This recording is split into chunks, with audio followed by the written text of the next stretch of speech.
దేవునికి స్తోత్రము. అనుదిన దేవుని వాక్య ధ్యానమునకై ఈరోజు 2026 సంవత్సరము జూలై నెల 31వ తారీఖు, జూలై నెలకి చివరి రోజు. ఈరోజు ధ్యాన వాక్యము పరిశుద్ధ గ్రంథము నుండి పేతురు భక్తుడు వ్రాసిన మొదటి పత్రికలోని మొదటి అధ్యాయము 4వ వచనాన్ని మనం ధ్యానించుకుందాము. ప్రియ దేవుని బిడ్డలారా, వాక్య ధ్యానమునకు సిద్ధపడి ఉన్న మీ అందరికీ క్రీస్తు ప్రభు వారి ప్రశస్త నామములో దీవెనలు శుభములు కలుగునుగాక. నేటి ధ్యాన వాక్యము పేతురు రాసిన మొదటి పత్రిక మొదటి అధ్యాయము 4వ వచనాన్ని మనము చదువుకుందాము. అక్షయమైనదియు నిర్మలమైనదియు వాడబారనదియునైన స్వాస్థ్యము మనకు కలుగునట్లు మనలను మరలా జన్మింపచేసెను. ప్రియ దేవుని బిడ్డలారా, నేటి ధ్యాన వాక్యము అక్షయమైన స్వాస్థ్యము మనకు కలుగునట్లుగా మనలను తిరిగి జన్మింపజేసెను అని పేతురు గారు వ్రాసిన ఈ దివ్యమైన వాక్యాన్ని మనం ఇప్పుడు ధ్యానించుకుంటున్నాము. ప్రియ దేవుని బిడ్డలారా, మానవులు దేవుని సంబంధమైన విషయాలలో మొదటగా విశ్వాసము కలిగి ఉండాలి. విశ్వాసము అనేది మనకి దేవుని యందు భయభక్తులు కలిగి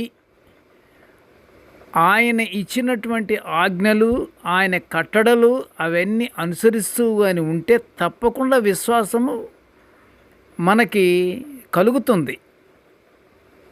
మనము నిరంతర శాశ్వతమైన స్వాస్థ్యము పొందుకుంటానికి దేవుడు తన అద్వితీయ కుమారుని, ప్రియకుమారుని యేసుప్రభు వారిని రక్తము శిలువపై చిందింపజేసి శాశ్వతమైన గొప్ప స్థానాన్ని మనకు అనుగ్రహించాడు. ఈ సందర్భంగా మనము ఈ విషయాన్ని విశ్వసించాలి. ఈ విషయాన్ని విశ్వసించి యేసుక్రీస్తు ప్రభు వారిని మన రక్షకునిగా అంగీకరించాలి. అలా అంగీకరించినట్లయితే దేవుడు అనుగ్రహించే ఆత్మీయ స్వాస్థ్యములో పాలివారము అవుతాము ఖచ్చితంగా. మనము దేవుని యందు విశ్వాసము కలిగి ఉంటే, ప్రియ దేవుని బిడ్డలారా, విశ్వాసం అనేది ఎంత గొప్పదో ఇప్పుడు మనము చూడబోతున్నాం. మనము దేవుని యందు విశ్వాసము కలిగి ఉండాలి.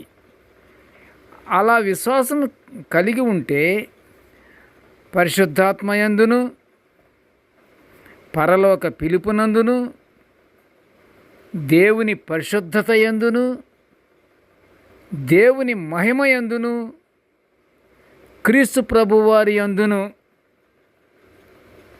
విశ్వాసము వలన ఇన్ని భాగములలో మనం పాలివారం అవుతాము అని పరిశుద్ధ గ్రంథము సెలవిస్తుంది. చూసారా ప్రియ దేవుని బిడ్డలారా, విశ్వాసములో ఎంత ఆత్మీయత భావన ఉందో.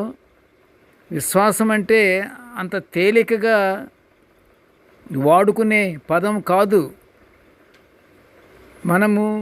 మనం మొదట పరిశుద్ధత కలిగి ఉండాలి. దేవుని విశ్వసించాలి.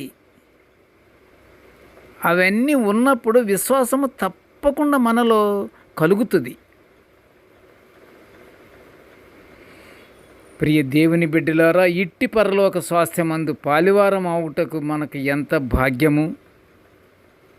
పరలోక స్వాస్థ్యము పొందుకుని అందులో మనము అనుభవించాలని దేవుడు మనలను ఏర్పరచుకున్నాడు. ప్రియ దేవుని బిడ్డలారా, గనుక మనుష్యులు క్రీస్తు యేసుని జనన మరణ పునరుద్ధానాలను హృదయపూర్తిగా విశ్వసించాలి.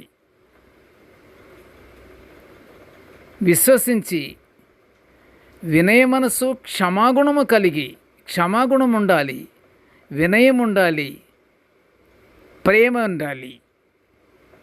ఈ 3 కలిగి ఉండి ఆటోమేటిక్గా విశ్వాసం కూడా కలుగుతుంది. అప్పుడు మనము ఈ ప్రేమ, ఈ వినయము, ఈ ఇంకా ప్రేమ, వినయము ఇవన్నీ మనకి కలిగి కానీ ఉంటే, క్షమాగుణము కలిగి ఉండాలి. ఇవన్నీ కలిగి ఉండి విశ్వసించినచో, మనము విశ్వాసం కలిగి ఉంటే ఇప్పుడు చెప్పబడిన పరలోక స్వాస్థ్యం మనం తప్పకుండా పొందుకుంటాము. మనం పరలోక స్వాస్థ్యము పొందుకుంటానికని మనము సిద్ధపడాలా లేదా? మనం ఇతరత్ర ఏ మనసుతోనూ ఉండకూడదు. నిజంగా పరలోక స్వాస్థ్యం మనం పొందుకోవాలని నిజంగా మనకుంటే, దేవుని ఆశీర్వాదాలు మనము పొందుకోవాలని ఉంటే,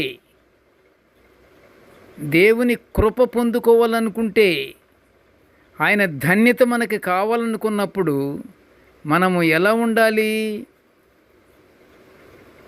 నెమ్మది కలిగి ఉండాలి, సమాధానముతో ఉండాలి.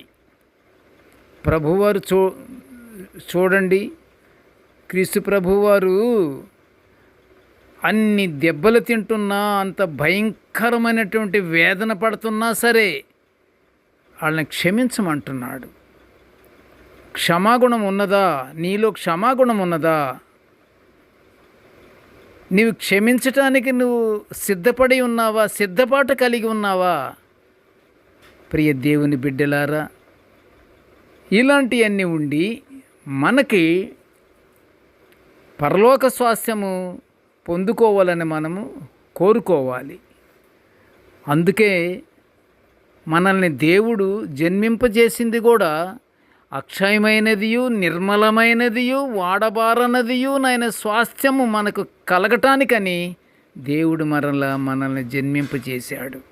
ప్రియ దేవుని బిడ్డలారా, మనము ఆ ప్రకారంగా నిత్యము ప్రార్థనల యందు పట్టుదల కలిగి, నెమ్మది కలిగి,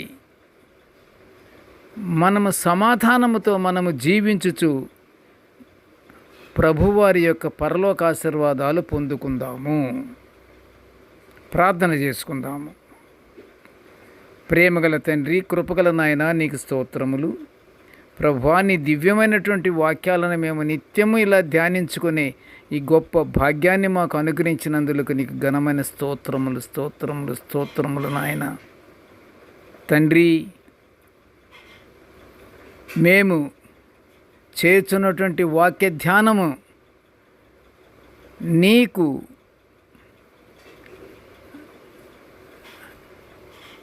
నీ ద్వారా తండ్రి, నీ ప్రేమతో దేవ, మేము చేస్తున్నటువంటి వాక్య ధ్యానాన్ని ఆశీర్వదించి, వాక్య ధ్యానాన్ని వినుచున్న ప్రతి బిడ్డను కూడా ఆశీర్వదించి, ఏ బిడ్డ ఏ అవసరతలు ఉన్నాడో ఆ అవసరతలు తీర్చమని తండ్రి, ప్రతి ఒక్కరిని ఆశీర్వదించమని నాయన, ఈ మనములన్నీ యేసయ్య పుణ్యనామమున వినయముగా వేడుకొనుచుంటున్నాము తండ్రి.